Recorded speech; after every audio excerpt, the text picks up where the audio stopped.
Anyone born after 1970 in the United States most likely never witnessed racism on a level such as the one displayed in this photo taken by Elliot Erwitt.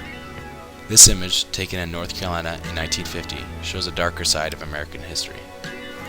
In the picture, we see a black male getting a drink of water from a fountain with the sign "Colored" labeled above. The fountain the young man is using is small compared to the fountain he is staring at to his left. This fountain, with the sign "White" above it, appears to be bigger and better cared for. Constitutionally, blacks were given equal protection and the right of due process with the creation of the 14th Amendment in 1868. Black men were given the right to vote with the passage of the 15th Amendment in 1870. Next began the process of southern states passing Jim Crow laws, one of which making it unlawful for blacks to use the same public accommodations as whites.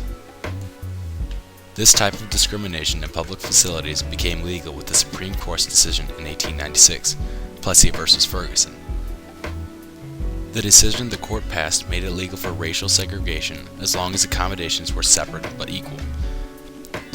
The law would separate the whites and blacks on everything from train cars, lunch counters, to even public drinking fountains. Unfortunately for blacks, everything was separate but not always equal. We can see from the picture that both races were provided drinking fountains, but the colored fountain is clearly in poorer shape than the white fountain.